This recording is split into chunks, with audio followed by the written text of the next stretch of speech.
ang start, tatandaan nyo, ang tuhod nakadikit sa lupa. Hindi lalagpas yung kamay at yung kamay ay naka-tripod. Tripod, hindi ganon, hindi ganyan. So, pag ganyan siya. Okay? So, yun yung start. Pag sinabi ng starter, tayo ka, doon ka sa ano. So, yung lugar ng runner is actually 10 meters away, or 5 meters away. Tapos pag sinabi, okay, runners, on your mark, or pwesto, lalakad kayo papunta doon sa linya. Sige. Linya. So, yung iba, they make use of yung kanilang paa, no? Na sinusukat. Halimbawa yan, no? Meron silang sukat na ginagawa. No? Ginagawa minsan ng iba ay ganyan, tapos isang ganon. Kaya pagka yung estimation nila ay okay na, saka sila uupo. Yung iba naman by yung tinatawag nating starting block.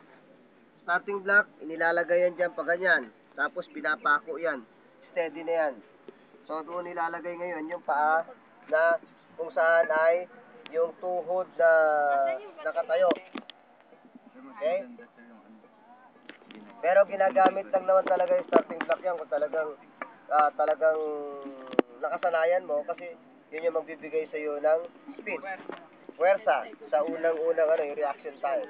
Okay, sige, pwesto na yan. Okay, so pag sinabing pwesto, handa, itataas ngayon yung tuhod, no? Straight pa yan. Taas pa ng konti, yan. Tapos leaning, yung body is lean forward, no? Lean forward yan. And then, puto. Tapos tatakbo yan. Okay? Ulit, sige. Tatakbo ka na ng hakbang ka ng tatlo, sige. Pwesto. Okay, handa! Takbo! Okay, so yun yung start. No? Sige, isa pa. Middle distance. Ano? Medium bunch. Medium. Sa gitna yung tuhod. Yan. Yan ang medium. Middle. Bunch. No? Nasa pagitan yung tuhod. Nandito. Ganun pa rin ang ano niya. Pero ang yung paa, the front foot is always aligned with the line. Okay? Middle yan. Middle bunch. Okay. Handa! Takbo! Okay, go now to the elongated style. Elongated. Okay. Okay, so ang elongated, ang kneeling knee is diyan doon sa front foot. Nasa likuran. No? Pero usual kasi na ginagamit ng mga runner is yung medium o kaya yung bunch. Most of the time. Okay? So, ito, hindi dapat labas na labas, kundi align lang yan sa yung shoulder, yung kamay. Okay? Handa, takbo. Okay. So, ang starter, kapag nagpa-practicum tayo, tatandaan nyo yung starter, mag-i-start sa line na kneeling or crouch start. Tapos yung second runner, halimbawa ako second runner, nakaabang ako rito. Pero ang gagawin ko is yung visual. Kasi kayo ay nagsisimula pa lang. Ngayon, meron tayong tinatawag na check mark. Halimbawa, ang check mark na nilagay mo bago ang passing, ito. Okay, halimbawa ito. Anong kinalaman ng check mark? Halimbawa, tatakbo ito. Pagdating ng runner, pagpasok dito ng paa o pagtapak, yung receiver, tatakbo siya kagad.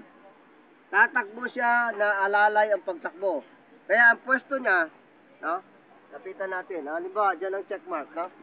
So, nandirito ako, second runner. So, ang pwesto ko, nakaganyan ako. Nakatingin ako doon, hindi sa runner. Nakatingin ako sa check mark, hindi yung tumatakbo. Kasi titignan ko lang yung kanyang paa. The moment, halimbawa, tumapak na siya dyan, tatakbo na ako ngayon. Mag-a-accelerate na ako ngayon, tama-tama yon na yung runner may papasa yung baton. Tatandaan nyo, hindi yung tumakbo, binilisan mo, ay hindi na makahabol yun. Madi-disqualify kayo kasi ang passing zone nyo is 10-10 lang. Okay, ngayon, ang signal, ganito. Pagtakbo ng first runner, sa check mark, No? Kaya nga kanina, sinabi ko doon sa iba, di ba, ako yung first runner, no? Tumakbo ako. Ha! Okay? So, yun ang signal na kung saan ay, yung runner tatakbo tapos, tataas niya yung kanyang kamay. Hindi yung, habang tumatakbo ka, nakaganyan. Mali yun. So, kinakailan po sila, ha! Saka lang yun. Gaganon mo kagad yun. Tama-tama yun. Ganon mo kagad yung baton. Nakuha. No? Alang. Basak. Ha! Ha! Okay, para maliwanag ang dating. Takbo! No? Pero bihira ang nagsasabi ng takbo kundi. Ha! Ganun lang. Yun yung sinyas na tatakbo kayo second runner.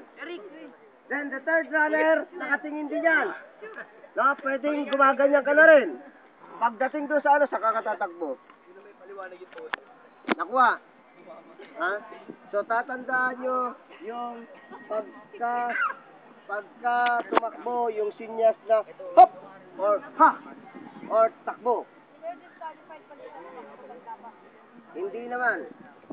Kaya lang ang disadvantage nun, maaaring ma-overcome ka ng runner. So, magiging pangit kayo pagpasa, andito ka sa gilid niya. Instead na pinapasa sa likod, nandiyan dyan, so mas mahirap ang gilid yun. Ako may ibig sabihin, ano ba, hindi mo, hindi siya ano, ay ito lang. Ay pag pinasa mo, hindi mo kakusan yun, mahirap. So, kinakailangan ay tama-tama lang na pinaas mo, ito na sa bato, tapos takbo ka naman. Then, yung napansin ko kanina sa inyo, yung pagpapasa ng bato, sarang. Ngayon, nagpapasa na ginanon. Bakit ganon? Tumatakbo ka tapos hindi ganon, mali. Ang pagpasa niya, sabi ko, is downward. Dito sa harapan mo kasi gumaganyan ka eh. So, gaganon ka lang. Ang kamay mo nakaganyan, hindi mo ganyan, hindi nakaganyan. Kaya align yan, pag ginanon, paganyan yan, hindi yung ginanon mo siya. Yeah? Nakaganon yung kamay, tapos gaganon mo, no? Kinakailangan. So, ang kamay mo, taas. Ganito ang posisyon ng kamay. Nasa likuran, hindi yung nakaganyan. Kaya tama-tama tumatakbo ka, bagsak ganon, hindi ganon. Hindi rin yung sinusundot mo. Sa ano, nasa medyo talagang kan, dito na sa itaas yun. Kasi ginaganon nila yun. Saka ganon. Kaya pagka papasa rito, dito, puno na sa taas yun. Pero ang usual talaga na ginagawa, yung dito lang sa baba. Yan. So, kinakailangan i-practice nyo yung right, left, right, left, right, left. Tapos bagsak, kukulin ulit. Then right, left, right. Kung kaliwa naman, left, right, left, right, left. Sino kaliwete? Oh. Kung kaliwete siya, ilagay niyo siya sa either second running or runner. Kasi mostly sa inyo right-handed. Diba? So, gawin niyo siyang second runner para yung left niya hindi na siya malilito. So, left talaga ang kanyang panguha. Okay? So, usually naman sa grupo lahat, right-handed, di ba? Oh, yung left-handed, ilagay niyo sa second runner. Right, left, right, left. Second, o kaya yung last runner. Ay, tigilan yan. Mamaya, mabalian kayo dyan. No? Nakuha. So, ganun na lang para walang problema dun sa... Kasi ang tendency, kapag halimbawa left-handed ka, ikaw ang first runner, pag takbo yan, ililipat mo siya. Kasi hindi ka sanay sa kanan. No? May nangyayari yan sa mga saglara, tumatakbo, no? Ililipat niya pa, habang tumatakbo, ililipat niya. No? Sa halip ng concentration niya ay diretso, nangyayari yan, ginagano niya. Kaya, yung pag-receive niya ganyan, pagdating ng pag-abot na, ang hirap. So, kailangan niyang gumawa ng paraan kung talagang ano siya, no? Na iganon niya. Kaya lang, mahirap tumatakbo na inaayos mo yung kamay, yung baton, kasi maaari pwedeng bumagsak yan. O kaya ginaganon mo siya. It's a decrease of speed kapag hawak-hawak mo na to, tapos igaganon mo siya o kung ano mang gagawin mo. Maliwanag? Yes, sir. Oh.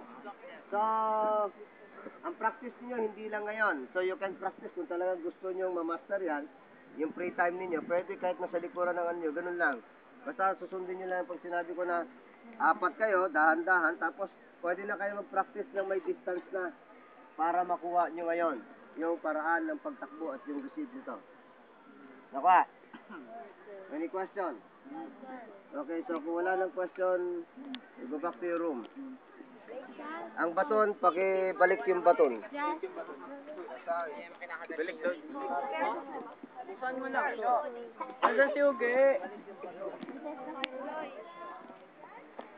Hindi madami na.